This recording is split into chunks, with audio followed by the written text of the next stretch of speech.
TV Farol, a TV feita pra você. Feita pra você.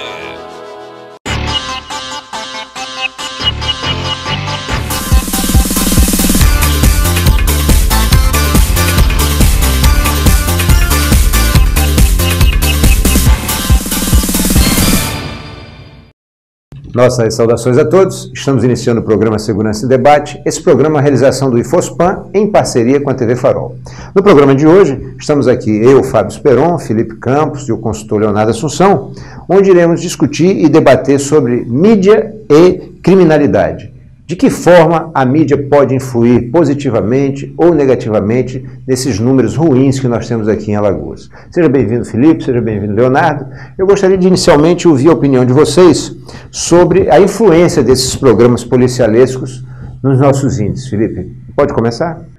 Boa noite a todos, boa noite, Leonardo, boa noite, Speron. Só para contextualizarmos o nosso debate, para termos ideia do poder da mídia na influência das ideias, na influência da criminalidade. Aqui no Brasil, 95% dos lares tem uma televisão.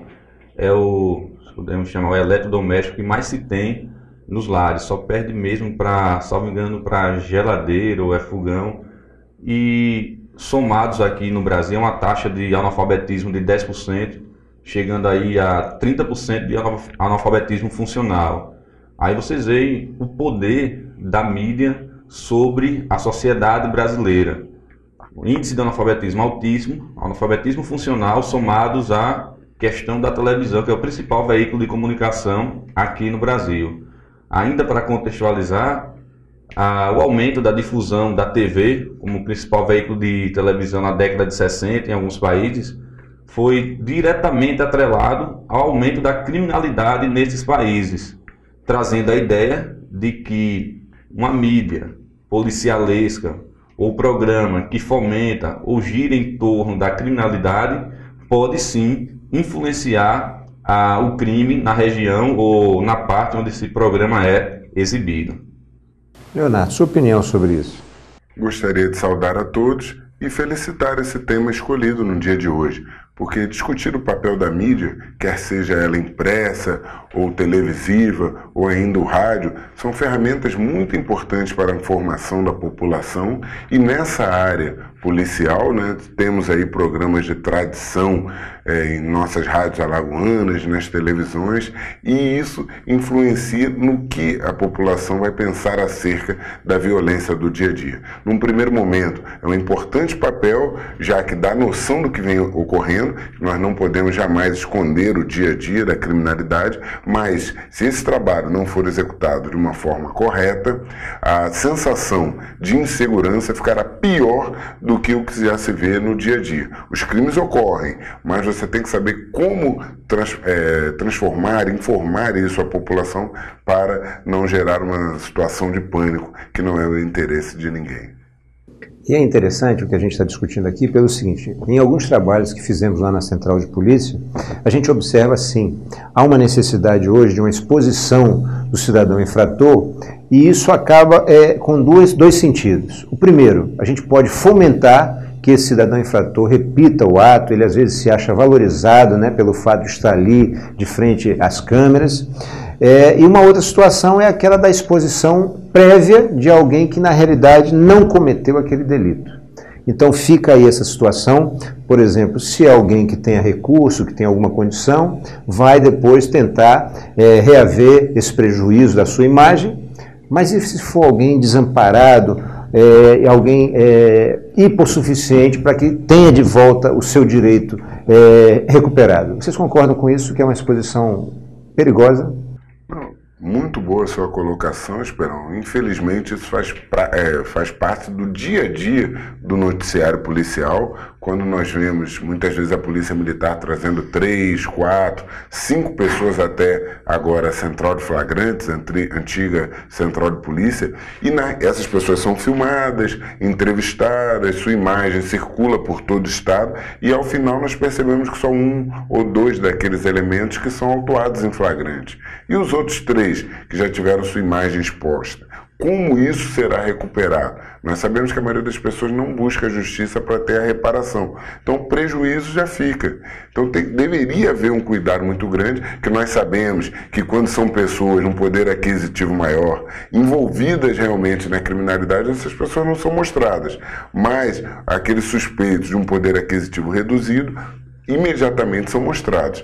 E do outro lado, também, como falou o Esperon, tem pessoas com desvios na personalidade que se fortalecem no momento em que sua imagem aparece num programa de TV. Porque no seu mundo, na sua localidade, ele ficará valorizado por ter aparecido na televisão, ter o seu apelido exposto. Então temos que ter muito cuidado para analisar se isso efetivamente vale a pena. Se a busca pela audiência do programa não gerará um prejuízo social.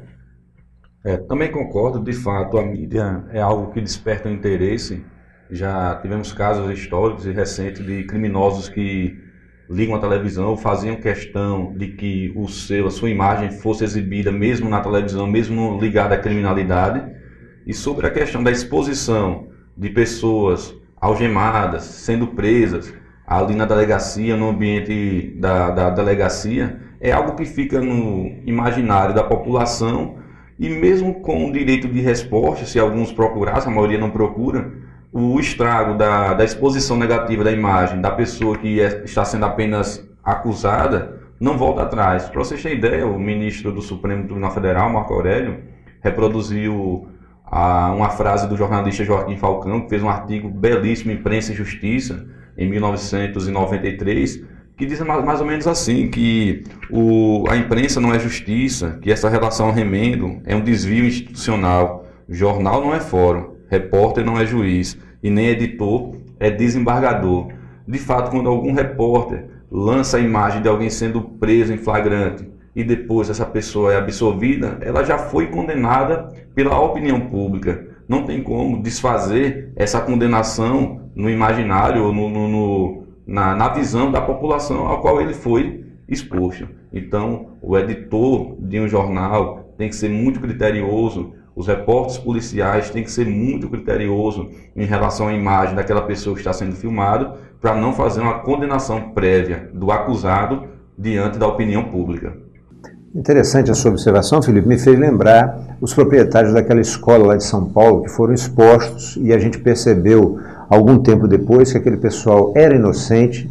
No entanto, seu negócio aí foi à falência, né? Entraram num processo de crise, inclusive de desarmonia familiar. Isso é escola base, Esperão. Foi um episódio em que, como você ia falando, a vida, não só o negócio em si, mas a vida pessoal de cada indivíduo daquele foi completamente conturbada. Tratamentos psicológicos para tentar recuperar uma situação em que eles foram acusados de abusar sexualmente de crianças de tenra idade, 5, 6 anos, baseados apenas em relatos de uma criança que, como sabemos, às vezes, se não forem conduzidas da melhor forma, podem utilizar aí sonhos com realidades, fantasiar as situações. Então é muito interessante o que você está falando. Diante do que a gente está discutindo aqui, o Felipe, no momento da edição aqui, da matéria do tema desse programa, você falava sobre segurança subjetiva.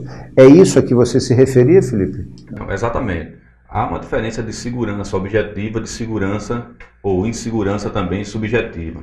A insegurança objetiva é o risco que realmente você ocorre, o risco de ser assaltado em um ônibus objetivamente, o risco de ser furtado ou roubado objetivamente nas ruas. Esse é o risco real de alguém ser assaltado ou ser vítima de um crime. Mas tem também a sensação de insegurança subjetiva. Isso aí é pessoal de cada um, que pode ser fomentado pelos veículos de comunicação. A ideia de você ir, por exemplo, para uma praia, pode oferecer um certo risco, mas se você olha um programa de televisão de manhã falando do risco de ser roubado, à tarde, a repetição de vários roubos, ali sendo retratado, você fica com medo de ir para algum lazer, para alguma praia e ser assaltado, mesmo não tendo o risco tão elevado quanto você acha que pode ter. E o que isso acarreta? A maior causa da criminalidade, o que é a criminalidade e essa difusão na mídia ou na imprensa em geral provoca até reações psicossomática a cada indivíduo. Se você voltar a 10 anos, 15 anos atrás, eu não vi ninguém reclamar que tinha algum parente sofrendo de síndrome do pânico. E hoje, eu não sei uma estatística real, mas de repente cada família, ou todo mundo que está assistindo hoje, conhece alguém que sofre com síndrome do pânico. E o que é a síndrome do pânico? É nada mais, nada menos do que a sua sensação de insegurança subjetiva. Você não confia mais em andar no ônibus porque tem muito assalto, você não confia mais em dirigir até, e pode ter uma crise. Por quê? Porque a criminalidade, além de estar alta, é fomentada pelos veículos de comunicação. Aí vocês veem, se nós não investirmos em segurança pública, o Estado vai ter que gastar mais ainda na saúde pública para tentar aí controlar essa doença chamada de crise de pânico, ou relacionado também à depressão e outras doenças, que tudo isso provocado pela criminalidade e por essa difusão da criminalidade na mídia. Eu gostaria, se vocês me permitissem, de voltar àquele comentário anterior do Felipe a respeito da má colocação feita pelo jornal ou pela televisão, ou até mesmo rádio, que ainda que tenha um direito de resposta, ele nunca vem da mesma forma que o primeiro fato, que é a acusação inicial. Às vezes o direito de resposta é quase que espontâneo por parte do meio de comunicação, mas às vezes ainda tem que ir na justiça. Então aquele que viu no primeiro momento não necessariamente observará no segundo, então você já fica ali na sua vizinhança, no seu meio de trabalho, exposto a um mal muito grande. Então essa responsabilidade é enorme e infelizmente eu tenho a impressão de que isso não é cumprido com o rigor que deveria ser feito. E também voltando um pouquinho, essa questão da exposição prévia ou exagerada de alguém que está sendo acusado, talvez o caso mais paradigmático ou mais famoso seja o caso dos irmãos Naves, que foram totalmente condenados pela opinião pública e num recurso descobriu que de fato os irmãos Naves eram inocentes do crime que estavam sendo imputado a eles.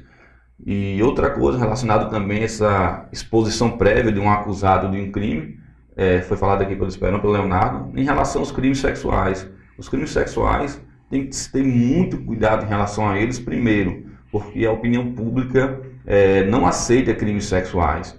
Só que os crimes sexuais é um crime que, Esperão, Leonardo, você não tem uma testemunha lá do ato. Geralmente, esse crime é imputado por crianças. Agora, imagine, não estou dizendo que todos os crimes sexuais as pessoas são inocentes, mas algumas podem ser vítimas da situação. No caso de uma mulher separada, um cônjuge separado, faz a cabeça da criança e expõe e cria aquela situação no imaginário de uma criança. Isso pode acontecer tranquilamente, psicólogos sabem, psiquiatras sabem, e pode de fato colocar uma pessoa inocente, sem testemunha, a não ser a suposta vítima, na cadeia. E se botar essa pessoa expondo na mídia, não tem mais como voltar a situação.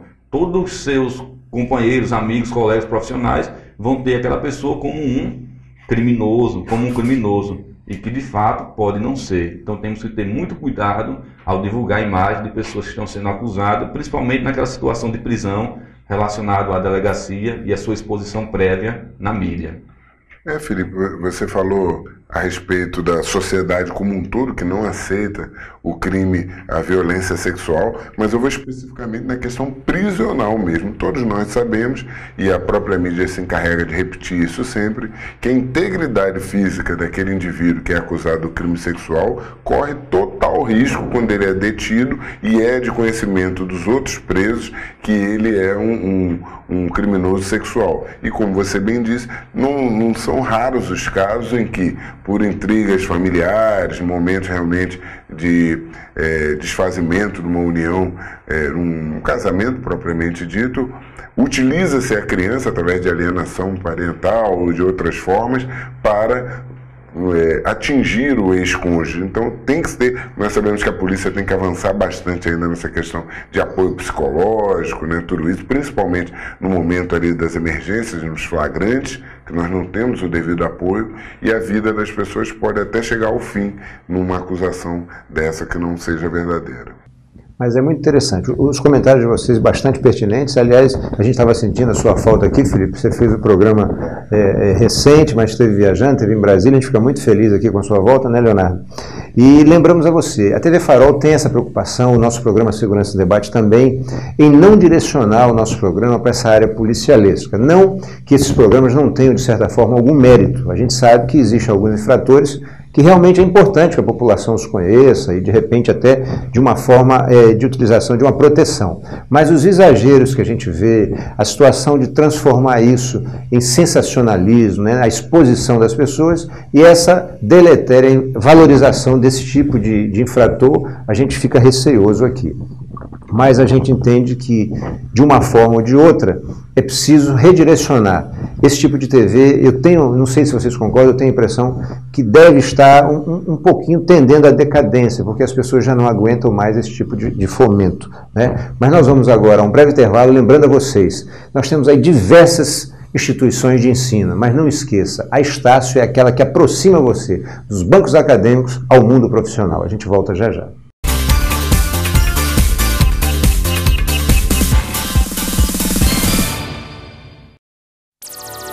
TV Farol, a TV feita pra você. Feita pra você.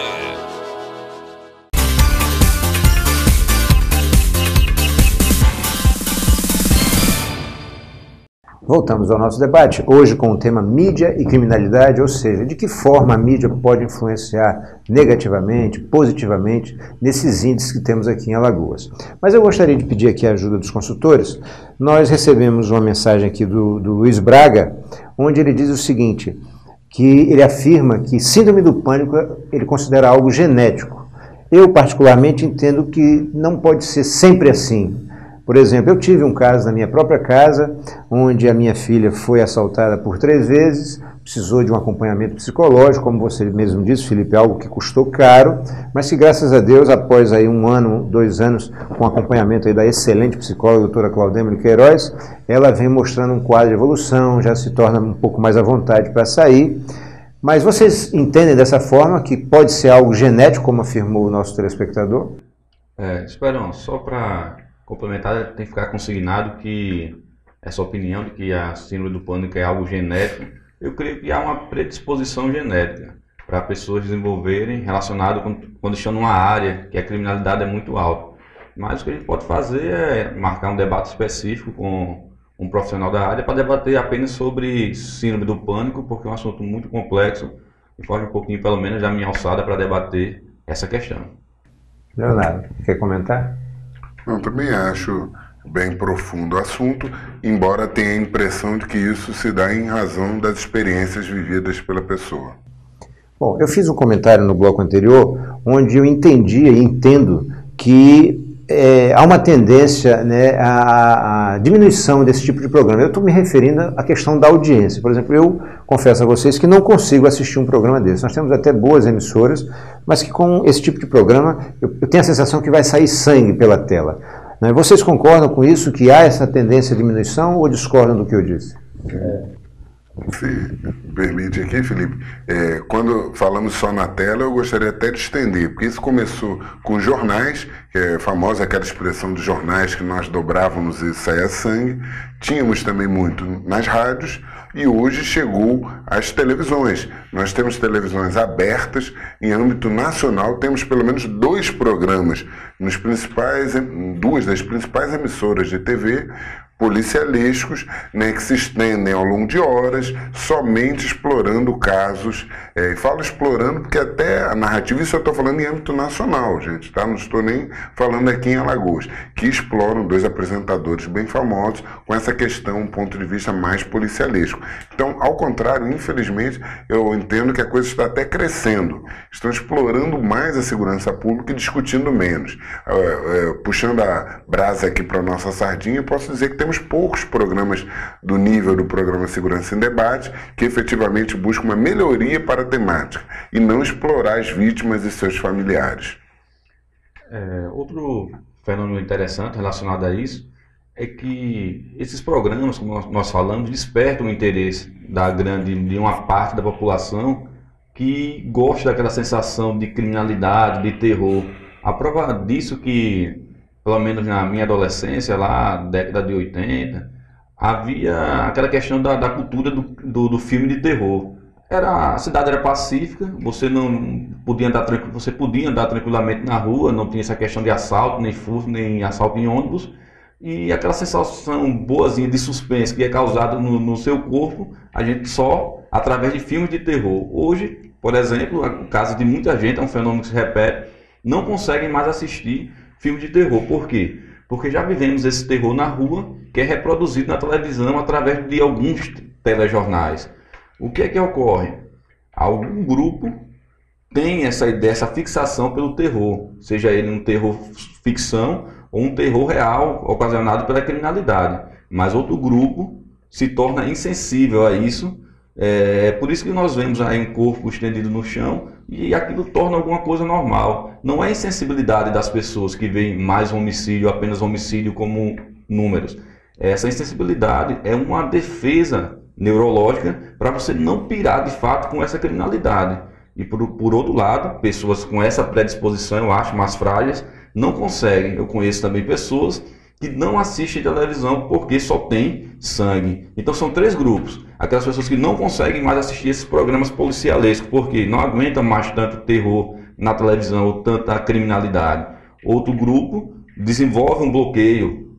São pessoas que têm essa facilidade de se adequar e esse bloqueio para não desenvolver doenças. E pessoas também, eu acho que é um tipo extremista, que desenvolve fascínio por essa mídia sanguinolenta. Então, eu creio que há uma tendência de diminuição de audiência por conta desses 2 grupos. O que tem um bloqueio é indiferente, o que vê na rua não tem necessidade de estar vendo de novo na televisão, e essas pessoas que não aguentam mais assistir programas porque só passam notícias relacionadas à morte, assassinato, à violência, a roubo, etc.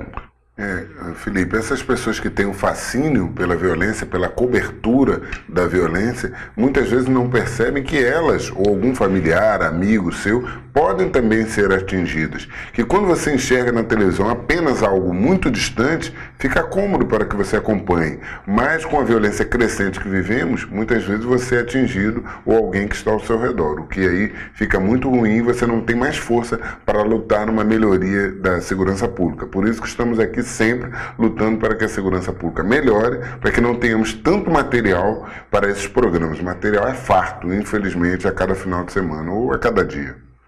É interessante, Felipe, quando você fala da sua adolescência nos anos 80, eu me lembrei do nosso consultor Eduardo Lucena, que ele diria que seria dos anos 20 ou 30, né? Lucena, estamos com saudade de você, aguardando você terminar aí seus estudos e retornar. Mas eu fico feliz de vocês também entenderem, de certa forma, que há uma tendência à diminuição. Eu confesso que, apesar de algumas emissoras, inclusive aqui de Alagoas, que eu gosto muito, mas eu não consigo assistir esse tipo de programa e acho até que a população já vem despertando para isso, né? Não é salutar, não é algo bom e a gente entende dessa forma. Aliás, eu quero parabenizar mais uma vez a TV Farol quando ela disse que ela é feita para você, porque na realidade a TV Farol tem essa preocupação. Nós recebemos, inclusive, quero passar a vocês uma mensagem no Facebook do telespectador Wenner Glaucio, onde ele parabeniza o programa por essa forma de abordar a questão da segurança pública sem usar esse sensacionalismo, essa questão do sangue, na realidade buscando soluções e não explorando a população na sua sensibilidade. Mas a gente falou aqui sobre, como foi bem lembrado pelo Leonardo, sobre rádio, sobre jornal, sobre televisão, mas não podemos esquecer de falar sobre a internet, né? A internet, a gente pode até sugerir que essas TVs aí, que essas rádios façam uma edição de certas matérias, mas como fica no entender de vocês a questão da internet? Que qualquer cidadão tem aí de posse um celular, pode fazer uma matéria sensacionalista que talvez não venha também a ajudar o momento que vivemos aqui em Alagoas. O que vocês comentariam sobre isso? 2 pontos aqui. Primeiro ponto, já que está falando da questão de antiguidade, nós fizemos uma alusão ao caso lá dos irmãos Naves. Quem não tem essa idade do Lucena, do Esperon, de repente não sabe que foi o caso Naves, que foi na década de 30, que eles acompanharam aí na flor da adolescência. Foi um assassinato, uma acusação de assassinato que ocorreu na cidade de Araguari, lá em Minas Gerais, em que esses irmãos foram acusados de matar um produtor, um fazendeiro lá, e foi uma batalha judicial, mudava advogado, mudava decisão, recurso, e só na década de 60 que eles foram inocentados E esse episódio ficou conhecido como o maior erro, ou o tremendo erro judiciário, porque de fato os irmãos não tinham possibilidade de matar aqueles que eles foram acusados. Então aí denota essa questão de um julgamento precipitado pela opinião pública, na época rádio ou escrita, e eles realmente eram inocentes. E sobre essa questão da internet, a internet é um veículo fantástico. Para vocês terem ideia, tem fato que ocorre em outro país e com questões de minutos, todo o mundo já está compartilhando, divulgando aquela opinião. Se for usada de uma boa maneira, como de fato é, como é nesse caso da revolta do Busão, fantástico. As cidades se mobilizando, marcando, também a primavera lá no Oriente, tudo fruto da internet, dessa era globalizada.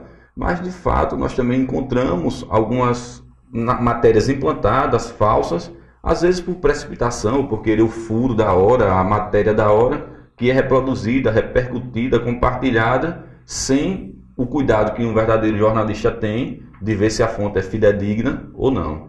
Interessante, só um minuto, Leonardo, por favor. Interessante a sua observação, porque nós recebemos também uma mensagem do Eziel Matos, um telespectador que havia se queixado sobre a divulgação de que a Suzane Richthofen tinha se tornado pastora. E ele fez a pesquisa, inclusive nos enviou para o nosso Facebook. Quem quiser observar e ler a matéria está lá, mostrando que isso não é real. Ela continua presa, né? E não houve essa tendência lá da Igreja Evangélica em colocá-la como pastora. Então é válido saber e ratificado pelo que você disse. Mas, Leonardo, por favor. Primeiro, só parabenizar o nosso consultor, Felipe Campos, pela modernidade aí até do termo, revolta do busão, né? A juventude aí se fazendo presente, um termo bem antenado. Mas me permita, Leonardo, ele precisa ter uma certa visão do que é o jovem japonês. O jovem japonês teria a mim e ao Lucena como pessoas de respeito, de experiência, viu? Então aprenda, no Japão, o único profissional que não se curva diante do imperador é o professor. Aprenda conosco, viu?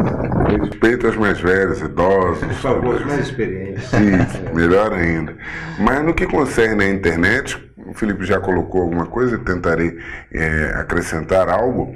É uma ferramenta fantástica que jamais poderá ser criticada. Agora, a forma de ser usada é que tem que ser analisada com mais calma. Nós vemos as notícias, a polícia efetua uma prisão. Imediatamente essa notícia está na internet. Quando nós vamos esmiuçar aquela notícia, várias falhas estão constando ali na notícia na internet. Então temos que esperar um pouquinho mais para divulgar, para ter uma informação mais robusta, mais correta, que vidas estão envolvidas ali, seja do ente querido daquele indivíduo que está sendo preso, do próprio indivíduo que foi detido. Então a precisão, a preocupação pela precisão da informação tem que estar em primeiro lugar sempre. Não é necessário que a pressa passe por cima das demais cautelas.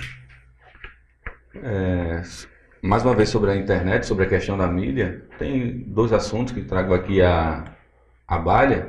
É interessante que às vezes a mídia erra na boa intenção, né? Como diz um provérbio muito antigo, o caminho que leva ao inferno está ladrilhado de boas intenções. Às vezes o intuito é bom, mas a forma que essa matéria é divulgada provoca consequências ruins. Mas também eu já assisti até aqui em Alagoas, esses âncoras, alguns âncoras de programas televisivos, mais uma vez voltando àquele caso de crime sexual, de praticamente o comunicador incitando a população carcerária, dizendo: olha, na justiça não vai fazer nada não, mas essa pessoa está indo no presídio e vai ser a noivinha dos presos. Eu acho que isso foge da normalidade, e um comunicador, um âncora, incitando uma população a violentar um acusado de um crime, e se fosse algo que fosse levado com mais seriedade, o Ministério Público tinha que agir com muita energia, tirar esse programa do ar, porque está cometendo um crime, está fazendo uma incitação a crime, a população carcerária a cometer crime. E tem casos aí, que eu vou pedir para o Leonardo e para o Esperon discutir, esses casos que fogem da normalidade. É esse caso da incitação ao crime, e o caso lá bastante conhecido no Amazonas, de um político que também tinha um programa de televisão, e parece que a matéria lá não tinha mais matéria relacionada à criminalidade, e parece que ele resolveu fabricar a matéria. Isso a gente fica muito triste, né? Porque na realidade, ao invés de fazer um trabalho que não divulga esse tipo de postura da mídia, o apresentador criou uma situação, né, de produzir o crime para que tivesse assunto, para que tivesse matéria. A sua opinião sobre isso, Leonardo? Na realidade, esse caso citado pelo Felipe, pelo Esperon, o comunicador, que lá também era político, deputado estadual, se não falha a memória, ao invés de ter uma equipe de produtores para realizar o seu programa policial, ele tinha uma equipe e um grupo de extermínio, né? E quando a criminalidade naquele local reduziu, o grupo de extermínio dele, do comunicador, entrou em ação para executar algumas pessoas que viraram matéria no seu próprio programa. Felizmente, esse grupo criminoso foi preso, o político foi denunciado e chegamos a ver o nível que a coisa aponta em nosso país para que as matérias continuem. Aí eu levo a reflexão dos senhores daqueles finais de semana que temos mais tranquilos aqui em Alagoas, que eventualmente isso acontece, os programas policiais ficam meio perdidos, não tendo nem o que falar, porque estão habituados só a mostrar as mortes em número excessivo. Mas interessante, eu sei que a gente aqui não tem capacitação para nos aprofundarmos aqui com relação à psique das sociedades, das comunidades, mas eu gostaria de perguntar a vocês assim, por que esse fascínio da população pela questão da criminalidade? Por exemplo, a gente tem aquela banda da Polícia Militar, que eu adoro ali aos domingos, na Orla Marítima, né? Até peço a quem dirige, a quem comanda aquela parte ali da Polícia Militar, que amplie aquilo também lá para o Benedito Bentes, que seja criado um dia certo para que a população do Benedito Bentes também receba, né, aquela maravilha que é a apresentação da banda da Polícia Militar, quem sabe também a do Exército, para que a gente possa dar à população da parte alta da cidade também essa oportunidade. Mas eu percebo assim, para assistir algo tão maravilhoso como aquilo, não temos assim uma demanda tão grande. Agora, quando a gente vai a um local de crime fazer lá nossas pesquisas, nós temos pessoas que saem das suas casas à meia-noite, à 1 da manhã, seja com chuva, seja com muito frio, e estão ali veementes para assistir, para ver a pessoa mutilada, a pessoa morta. O que é que vocês entendem? O que é que leva a população a fazer isso? Eu ouço até discordar uma partezinha da sua colocação. Primeiro, parabenizo pela sua fala e sempre busquei isso, de que a banda da Polícia Militar não ficasse só ali na Ponta Verde, não. Corresse a cidade, principalmente em bairros carentes, que as pessoas não têm muito espaço para objetos culturais, e a banda é uma forma de um objeto cultural e também de atrair a polícia militar para essas comunidades, haver uma interação maior entre polícia militar e sociedade.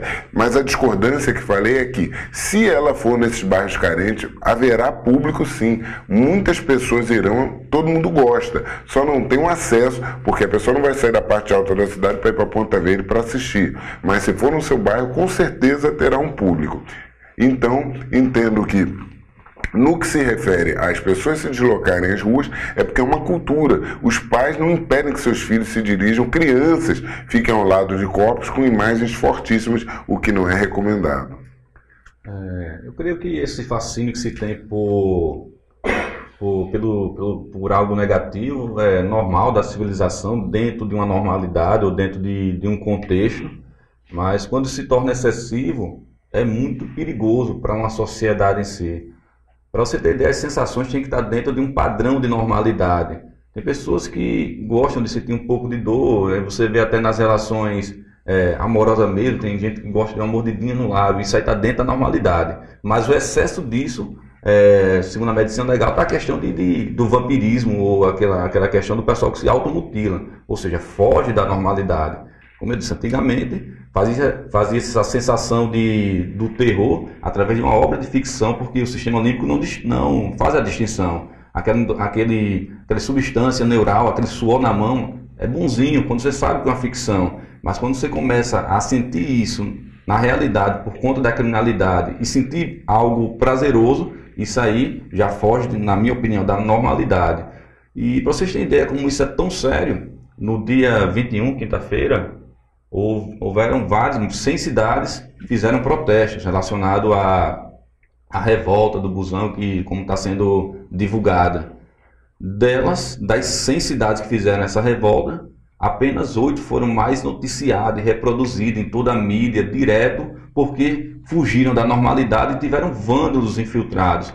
Outro exemplo aqui em Alagoas, participei do início ao fim da Centenário até a Orla, acompanhei, parabenizo aqui o movimento aqui em Alagoas, dentro da normalidade, um movimento lídimo, um movimento, como eu disse, legítimo, um movimento bom e sem violência.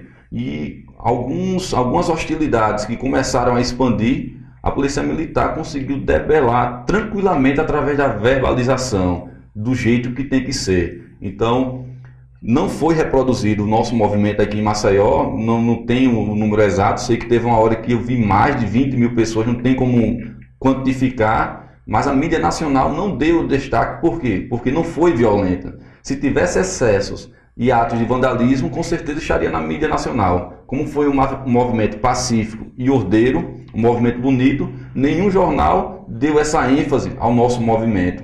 O que isso provoca? Talvez a sensação de fazer uma caminhada mais violenta para depois, de repente, quem sabe, conseguir esse destaque na mídia nacional. Interessante, você está muito moderno. Nosso jovem consultor falando aqui sobre busão, revolta do busão e beijo na boca com mordida. Nós vamos agora a um breve intervalo, lembrando a vocês, liga para o New Hakata, o pessoal manda uma van te buscar, depois te leva em casa e você não tem problema com a lei seca. A gente volta já já.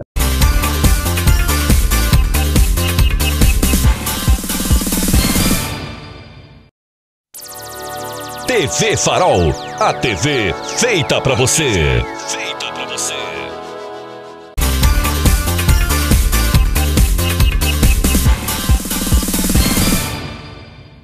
Voltamos ao nosso debate, hoje tratando sobre mídia e criminalidade. De que forma a mídia pode influenciar nesses números que nós temos aqui em Alagoas.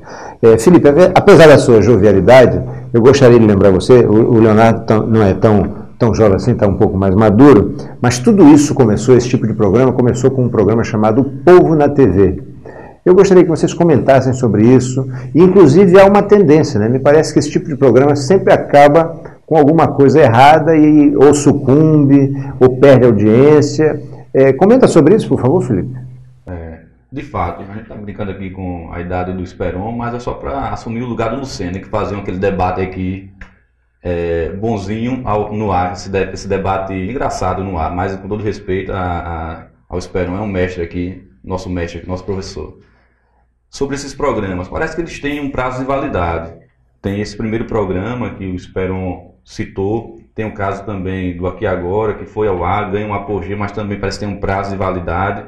E conseguimos aí no ápice do absurdo, o apresentador Augusto Liberato criou lá uma matéria de falsos integrantes do PCC. Depois o pessoal percebeu pela cena lá que aquilo ali era uma matéria comprada. E creio que esses programas que exploram, eles têm um prazo de validade, conseguem um apogeu, mas quando as pessoas abrem os olhos e percebem que aquilo é exploração do povo, esse programa tende a decair na sua audiência e tende a perder os seus apoiadores. Leonardo.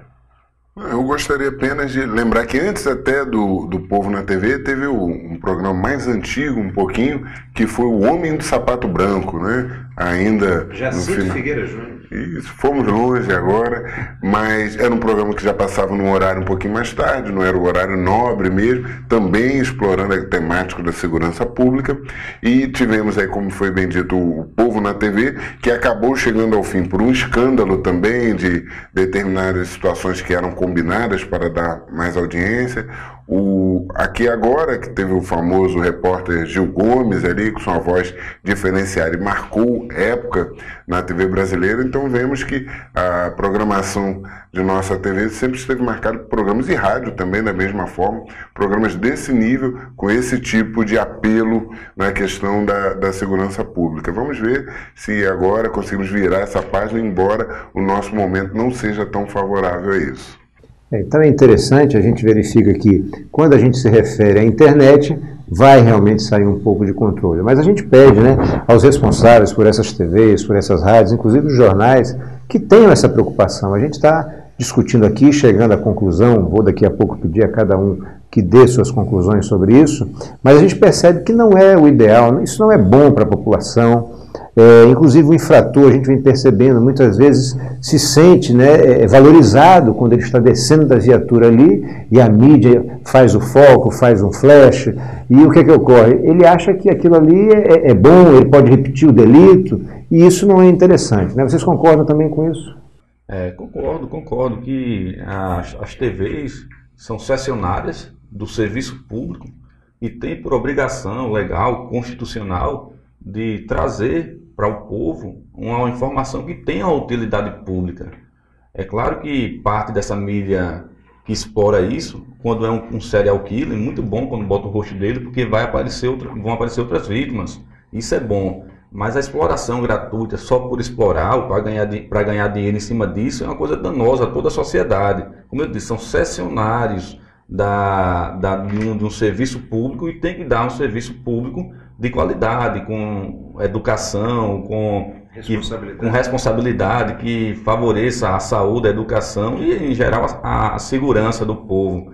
E também, para colocar em debate, já que estamos chegando a uma conclusão, trago para o Esperon e para o Leonardo essa questão de o inquérito policial. Uma das suas características é que ele é sigiloso, mas parece que essa característica só funciona quando o acusado é pobre. O que vocês têm a dizer disso? Também gostaria de lembrar a participação do jornalista que depois virou várias vezes deputado federal pelo Rio de Janeiro, Amaral Neto, que era aquele cidadão que sempre defendia a pena de morte.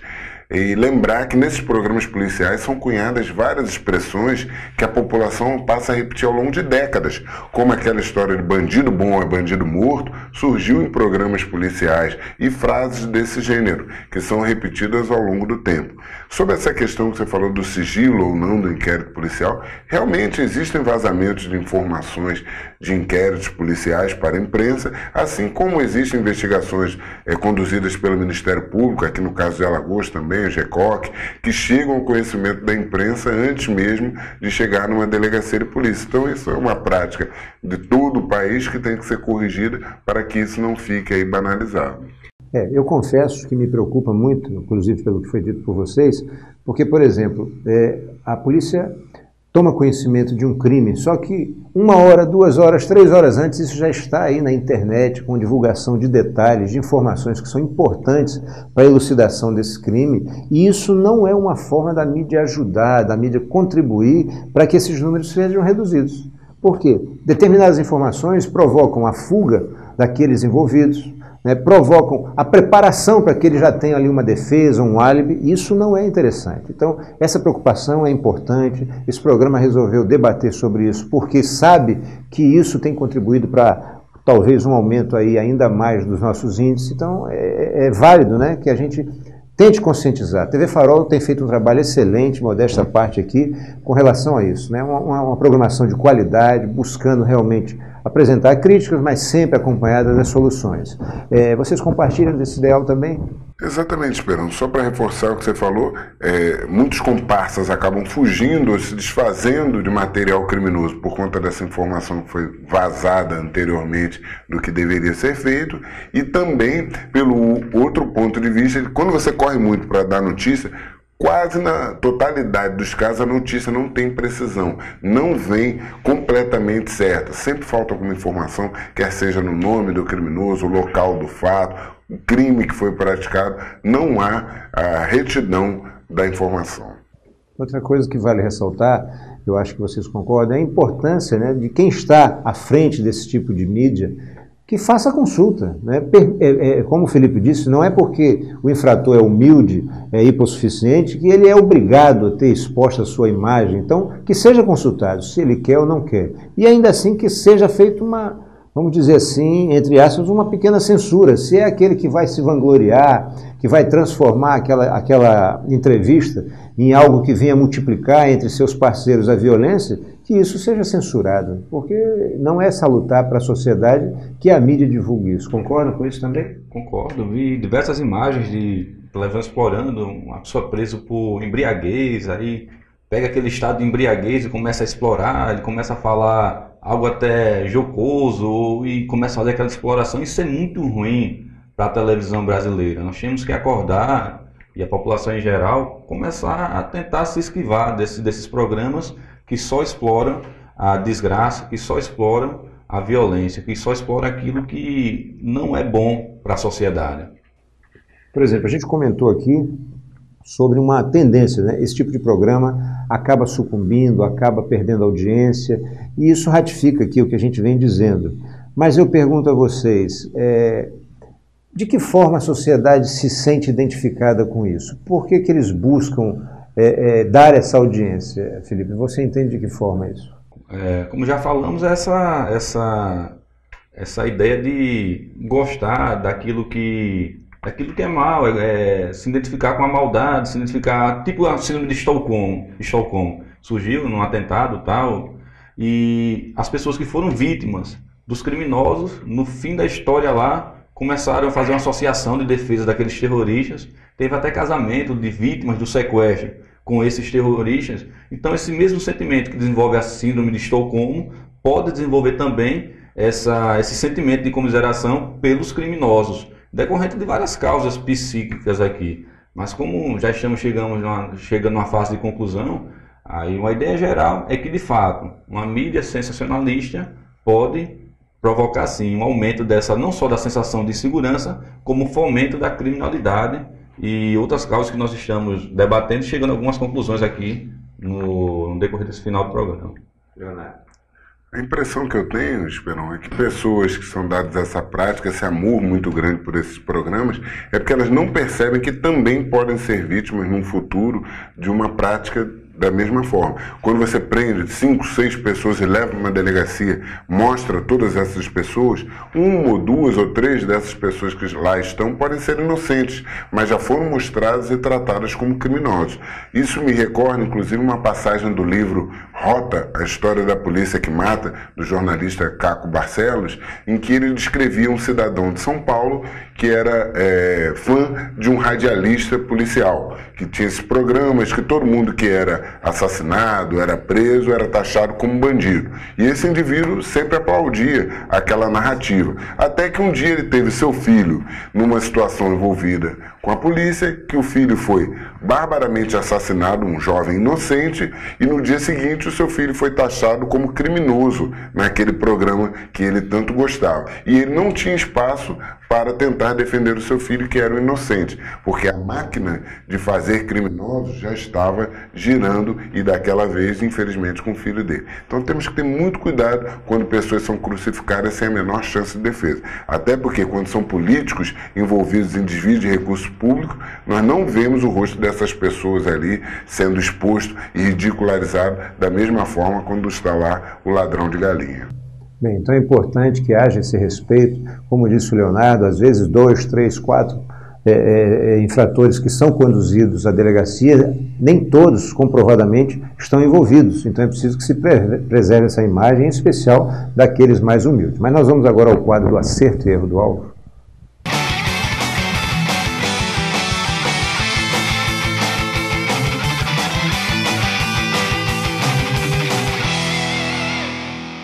Meu acerto do alvo vai para algumas personagens desse movimento, como estou falando, ficou popularmente conhecido como Revolta do Busão aqui em Alagoas. Em especial para o trabalho da Polícia Militar nesse movimento que acompanhou do início até o fim, sempre debelando o princípio de agitação quando alguém começava a exagerar. Acompanhei um caso de que ia começar a se expandir algo, a Polícia Militar, só verbalizando, conseguiu resolver o problema sem truculência, sem excesso, como tem que ser. Então, acerto no alvo, a guarnição da Polícia Militar que acompanhou o movimento aqui em Alagoas. E o erro, por outro lado, a falta de divulgação desse movimento aqui em Alagoas na mídia nacional. Não sabemos as causas, mas suspeitamos de alguma coisa, que até falamos hoje no ar, foi para essa falta de divulgação da Revolta do Busão aqui em Alagoas na mídia nacional. O meu acerto do alvo eu vou dedicar ao governo do Estado. O governo do Estado vem pretendendo implantar uma bolsa para os agentes penitenciários e nessa negociação essa bolsa em breve será também incorporada ao salário dos mesmos. Isso é importante, essa classe precisa ser mais valorizada do ponto de vista salarial também e a gente fica bastante satisfeito. Parabéns aí por essa negociação. O meu erro do alvo eu não vou poder deixar de dedicar àquela operação Caça-Gatos que ocorreu lá no restaurante, na barraca Lopana, que a gente não pode acatar isso. Primeiro, quem comandou essa operação foi uma tragédia, foi de uma incompetência tremenda, porque 80 homens, um helicóptero para procurar gato. Segundo, porque no horário de funcionamento do estabelecimento e não pela manhã. Eu fico triste porque enquanto o governador, o secretário de Desenvolvimento Econômico, Luiz Otávio, tenta trazer empresas, a gente destrói as que aqui já estão. Esse é o meu erro do alvo. Leonardo. Meu acerto hoje vai, em primeiro lugar, para os profissionais lá da Uncisal, que na onda de protestos que tomou Alagoas, eles desceram de seus locais de trabalho e foram para as ruas, se dispondo a ajudar caso houvesse qualquer necessidade na área de saúde. Então, além de integrar o movimento, ainda dispondo a utilizar seus conhecimentos técnicos para ajudar a população.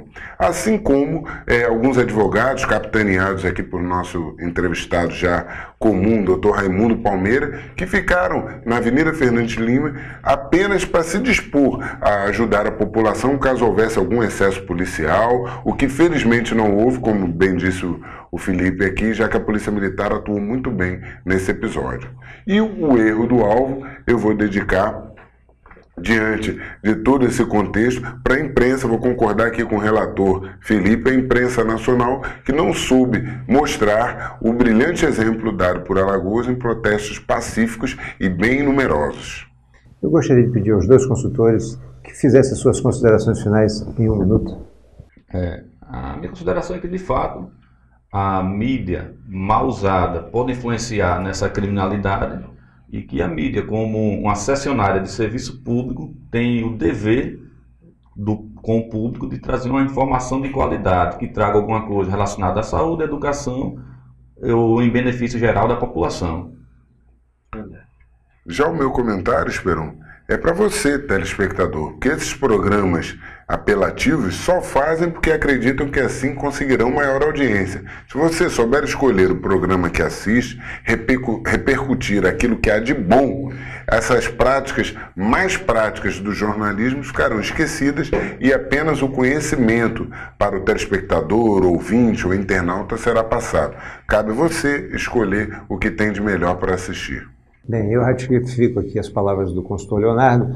A gente sabe que a mídia produz, mas você pode ser o maior censor disso tudo. Se você não assiste, se você não dá a bola necessária, esse tipo de programa não vai à frente e tende a sucumbir. Essas também são as nossas conclusões aqui. Muito importante, indiscutivelmente, incomensurável o trabalho da mídia, mas é preciso que haja uma seleção. Bom, eu quero fazer rapidamente aqui alguns agradecimentos. Quero agradecer em especial aqui ao Dorival Pires, ao Arnaldo Anselmo. Esse pessoal vem fazendo um trabalho assim, muito interessante lá na Central de Flagrantes. Trabalho sério, um trabalho dedicado, e a gente parabeniza vocês aí enquanto policiais. Também a Ítala Cavalcante e ao seu filho, que é policial mirim, o Caio Vitor. Ítala, um abraço para você aí. Também quero agradecer a audiência do Valber Rocha, da esposa dele, a Carol, tá? Do Damião Pereira, que está sempre participando conosco, do Capitão Sercundino, que nos fez aqui uma ressalva, assiste o programa, incentivou aqui. E recebemos, como foi dito aqui no início do programa, um elogio muito carinhoso do engenheiro Wenner Glaucio. Ele falava da qualidade do programa, parabenizava, coincidentemente, sobre o tema que discutimos aqui, que ele valoriza esse tipo de programa. Por quê? Porque não sai sangue, não discute aqui o sofrimento da população. Vocês querem fazer alguns agradecimentos também? Agradecer o pessoal lá do New Hakata, que sempre tem apoiado o programa. Quando a gente vai lá, atende muito bem, rodízio todos os dias. Terça-feira é aquele rodízio que expõe lá.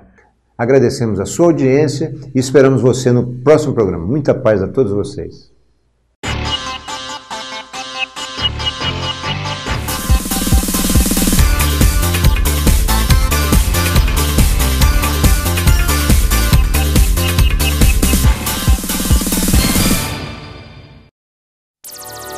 TV Farol, a TV feita pra você.